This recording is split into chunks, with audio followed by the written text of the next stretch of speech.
ہم نے سورہ مجادلہ کی تلاوت کی۔ مجادلہ کہتے ہیں بحث کرنا، ایک دوسرے سے آپس میں بحث کرنا۔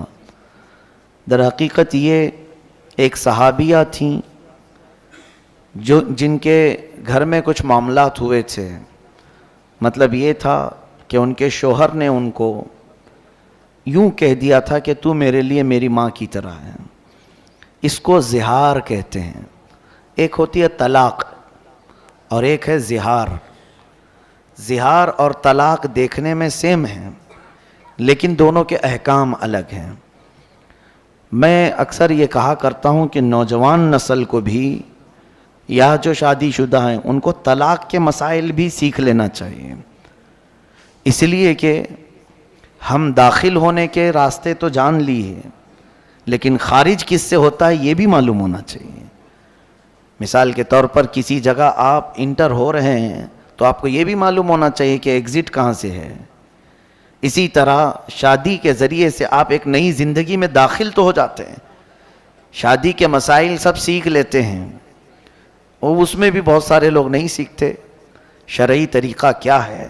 لیکن میں سمجھتا ہوں کن چیزوں سے ٹوٹ جاتی ہے شادی یا نکاح، یہ امپورٹنٹ ہے سیکھنا، تاکہ غلطی سے اس دروازے پر نہ جاؤ۔ بہت سارے لوگ طلاق پوری ہو جاتی ہے تب مسئلہ پوچھنے آتے ہیں۔ اس ڈاکٹر کے پاس علاج کرانے کے لیے اپنے بچے کو لے جا رہے ہیں جو بچہ گھر میں مر گیا ہو، وہ کیا علاج کرے؟ علاج ہوگا؟ ابھی سانسیں باقی ہیں اور بیمار ہے، تب آپ ہاسپٹل لے جائیں تو پتہ چلتا ہے کہ کچھ علاج ممکن ہے، لیکن یہاں پر گھر میں پوری طلاقیں دے چکے ہوتے ہیں تب پھر مسئلہ پوچھنے آتے ہیں۔ مسئلہ تو آپ کو خود معلوم ہونا چاہیے کہ جب کوئی مرد اپنی عورت کو 3 مرتبہ طلاق کہہ دے تو اس کے لیے وہ حرام ہو جاتی ہے۔ طلاق مغلظہ اس کو کہتے ہیں اور یہ قرآن سے ثابت ہے، وہ اس کے لیے حرام ہو جاتی ہے۔ اجنبی عورت کی طرح ہو گئی، اس سے فوراً وہ الگ ہو جائے، اب وہ اس کے لیے حلال اس وقت تک نہیں ہوگی جب تک وہ عدت گزارے، پھر کسی اور سے نکاح کر لے۔ اب وہ دوسرا مرد اپنے اختیار سے جب چاہے اسے چھوڑے، پھر اس کی عدت گزارنے کے بعد پھر یہ پہلے شوہر کے لیے حلال ہو سکتی ہے۔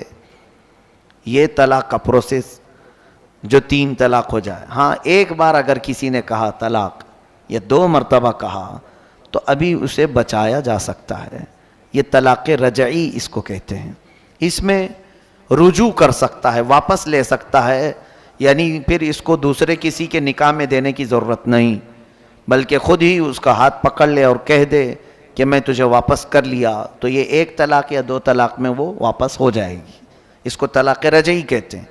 بتانے کا مطلب یہ ہے کہ یہ مسائل ہر مسلمان کو معلوم ہونا چاہیے۔ کچھ لوگ یہ کہتے ہیں غصے میں نے بول دیا اسے، تو میاں پیار میں کون بولتا ہے طلاق؟ غصہ آتا ہے تبھی تو یہ ساری چیزیں ہوتی ہیں، غصے پر کنٹرول ہونا چاہیے۔ غصے ہی کی حالت میں اکثر لوگ کہہ جاتے ہیں، اور اسی وقت جو کہی جاتی ہے وہ واقع ہو جاتی ہے۔ غصے میں آدمی بے قابو ہوتا ہے، تو یہاں پر بہت سارے لوگ یہی عذر لے کر کے آتے ہیں، غصے میں بولا ہوں یا ہوش میں نہیں تھا بول دیا ہوں۔ میرے عزیزو، یہ سارے بہانے شریعت نے نہیں قبول کیے، حتیٰ کہ ایسے نشے کے حالت میں بولا کہ آسمان و زمین کو بھی نہیں پہچان پاتا، اس وقت بھی بولا تو بھی واقع ہو جائے گی۔ اس حالت میں بھی اگر کہا ہو تو واقع ہو جائے گی۔ میرے کہنے کا مطلب یہ ہے کہ ان تمام مسائل کو سیکھ لینا چاہیے۔ یہ ہوئی طلاق۔ ایک ہے زہار، جو عورتیں تم پر حرام ہیں، مثال کے طور پر تمہاری ماں، بہن، بیٹی، یہ آپ کے اوپر حرام ہے نا، پھوپھی، خالہ، یہ آپ کے لیے ابدی حرام ہے، ہمیشہ کے لیے حرام ہے، ان سے نکاح نہیں کر سکتے تم۔ ماں سے کوئی نکاح نہیں کر سکتا، بیٹی سے، سگی بہن سے، یا پھر اپنی پھوپھی سے یا خالہ سے، کبھی بھی وہ زندگی بھر نکاح نہیں کر سکتا۔ ان کو محرمات ابدیہ کہتے ہیں، یعنی ہمیشہ کے لیے یہ عورتیں تم پر حرام ہیں، نکاح کے لیے حرام ہیں۔ اب ان عورتوں کے ذریعے سے آپ نے اپنی بیوی کو مشابہت دے دی، ان کی طرح کہہ دیا، اپنی بیوی کو کہا کہ تو میری پھوپھی کی طرح ہے، تو میری خالہ کی طرح ہے میرے لیے، یا میری بہن کی طرح ہے، یا پھر ایک عضو کو بھی کہہ دیا کہ تیرا پیٹ یا تیری پیٹھ یا کوئی حصہ میری ماں کی طرح ہے، تو اس کو کہتے ہیں زہار. وہ عورت تم پر حرام ہو گئی، طلاق نہیں ہوئی لیکن وہ حرام ہو گئی، اب تم اسے چھو نہیں سکو گے. یہ زہار ہے. اس کے مسائل ابھی آئے نہیں تھے. ایک صحابیہ کے ساتھ ایسا ہوا. عمر دراز خاتون تھی، ان کے شوہر بھی صحابی رسول ہیں. دونوں میں کچھ تکرار ہوئی گھر میں، تو شوہر نے کہہ دیا کہ تو میرے لیے ماں کی طرح ہے. تو وہ روتے ہوئے باہر نکلی اور آئی حضور صلی اللہ علیہ وسلم کے پاس کہ آقا اس مسئلے کو بتائیں، اتنی عمر ہو گئی، بڑھاپا آ گیا، اب جا کر میرے شوہر نے مجھے ایسا کہہ دیا، کیا کروں؟ نبی کونین صلی اللہ علیہ وسلم نے کچھ نہیں بتایا، خاموش رہے، کیونکہ ابھی مسائل آئے نہیں تھے، ابھی کوئی حکم اس مسئلے کے بارے میں آیا نہیں تھا. تو وہ باہر نکلی اور زور زور سے بحث کرنے لگیں اپنے شوہر سے یا کچھ، کہ میرا مسئلہ معلوم ہو جائے، کیا کروں، میں گھر میں رہوں یا باہر جاؤں. وہ چلا رہی تھی. تب اللہ تبارک و تعالیٰ نے جبرائیل امین کے ذریعے آیت نازل فرمائے، قد سمع اللہ قول التی تجادلک فی زوجہا وتشتکی الی اللہ. اللہ نے اس عورت کی بات سن لی جو اپنے شوہر کے بارے میں آپ سے بحث کر رہی ہے اور اللہ کی بارگاہ میں شکایت کر رہی ہے کہ میرا مسئلہ واضح کیا جائے. واللہ یسمع تحاورکما ان اللہ سمیع بصیر. اللہ نے آپ دونوں کی گفتگو کو سن لیا ہے اور اللہ سمیع و بصیر ہے، سنتا بھی ہے، دیکھتا بھی ہے. اب آگے مسائل اللہ نے نازل فرمائے. الذین یظاہرون منکم من نسائہم ما ہن امہاتہم ما ہن امہاتہم، یعنی وہ تمہاری مائیں نہیں ہیں، لیکن اگر تم نے ایسا کہہ دیا تو یہ غلط کیا تم نے، غلط کیا تم نے. اب کیا کرے؟ اللہ تعالیٰ فرماتا ہے والذین یظاہرون من نسائہم ثم یعودون لما قالوا فتحریر رقبۃ من قبل ان یتماسا. ایک غلام کو آزاد کرنا ہوگا جس نے بھی ایسا کہا ہے. غلامی کا زمانہ تو اب ہے نہیں، پہلے غلام ہوتے تھے. ایک غلام آزاد کرو، اب یہ پھر تمہارے لیے حلال ہو جائے گی. نہیں ہے اگر، آگے سنی آیت اور بھی اللہ فرماتا ہے فَمَن لَّمْ يَجِدْ فَصِيَامُ شَهْرَيْنِ مُتَتَابِعَيْنِ مِن قَبْلِ أَن يَتَمَاسَّا. جس کے پاس غلام نہیں ہے تو پھر وہ کنٹینیو 2 مہینے روزے رکھے، تب جا کے وہ تمہیں حلال ہوگی. 2 مہینے مسلسل روزے رکھے. ایک بھی اگر بیچ میں چھوٹ گیا تو پھر اثر 9 رکھے. 60 روزے رکھنا ہوگا. شہرین متتابعین، اللہ نے فرمایا 2 کنٹینیو روزوں، 2 مہینوں کو روزے کی حالت میں گزارنا ہوگا، لیکن اتنے دنوں تک عورت کو چھو نہیں سکتے، وہ تمہارے لیے حرام ہے. اب یہ بھی اگر کوئی نہیں کر سکا 2 مہینے کے روزے، آگے رب تعالیٰ فرماتا ہے فَمَن لَّمْ يَسْتَطِعْ فَإِطْعَامُ 60 مسکینا. تو 2 مہینے کے روزے نہیں رکھ سکتا تو 60 مسکینوں کو کھانا کھلائے.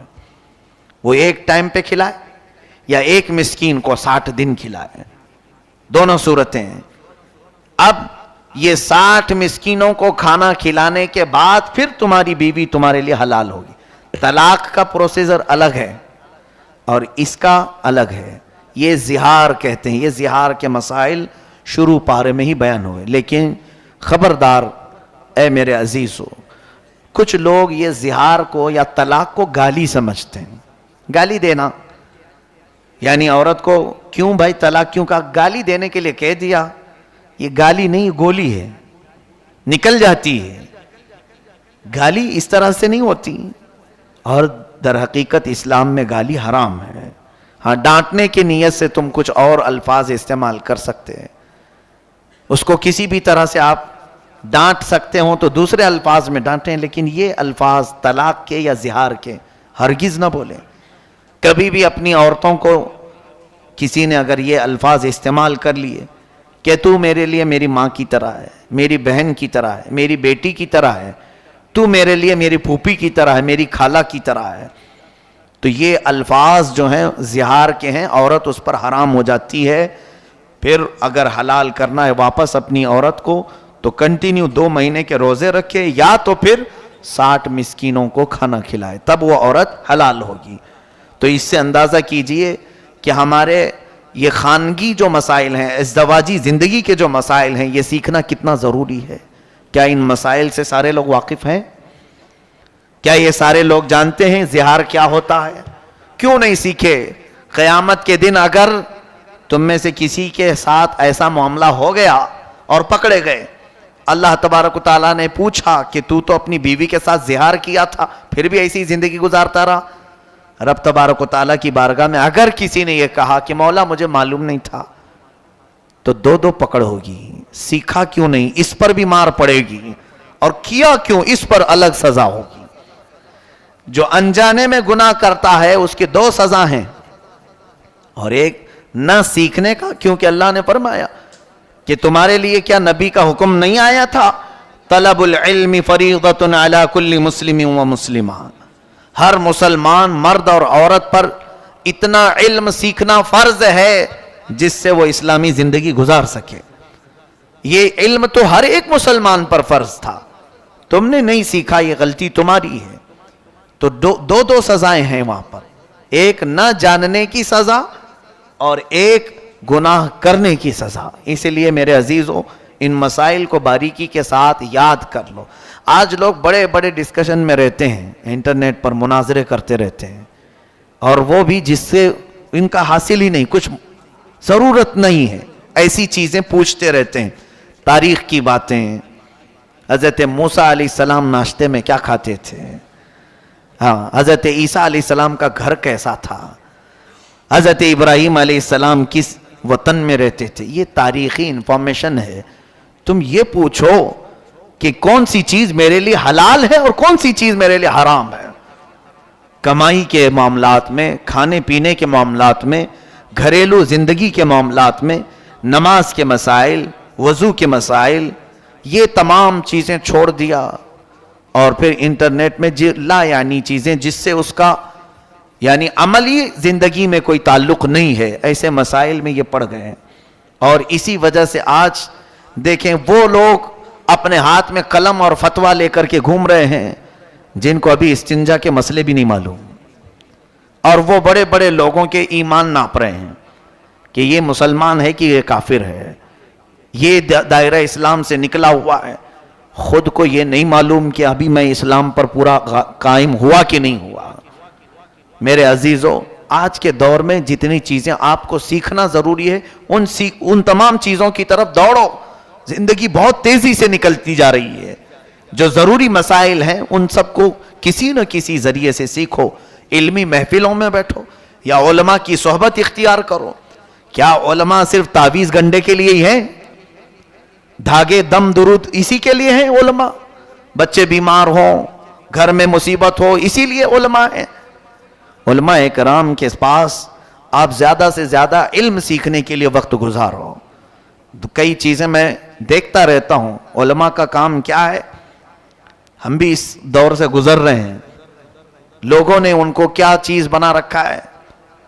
اگر کچھ اچھے لوگ ہیں، مؤدب لوگ ہیں، آتے بھی ہیں، تو وہ اپنی ضروریات کے اعتبار سے بیمار ہے. میں یہ منع نہیں کر رہا ہوں، ٹھیک ہے، اس کے ساتھ کچھ اور بھی چیزیں ہیں، کچھ محفلیں ہیں، علمی محفلیں، اس میں کیوں نہیں حاضر ہوتے؟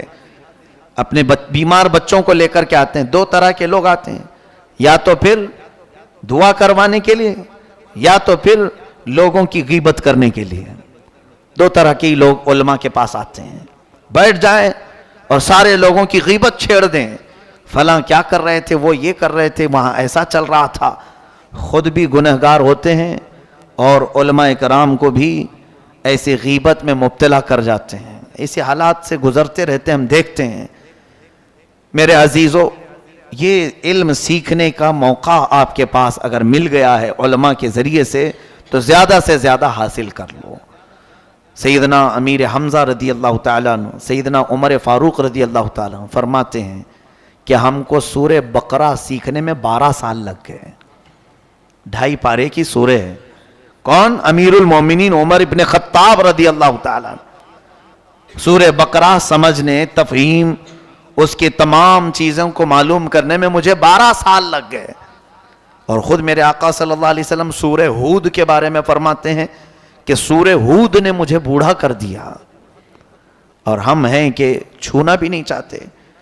قاعدے قوانین معلوم بھی نہیں کرنا چاہتے. ہو سکتا ہے کچھ علماء تھوڑی دیر کے لیے ناراض ہو جائیں آپ کے پوچھنے کے طریقے سے, لیکن چھوڑو مت. ہو سکتا ہے کوئی جھڑک دے, لیکن چھوڑو مت, پھر حاصل کرتے ہی رہ جاؤ, لگے رہو.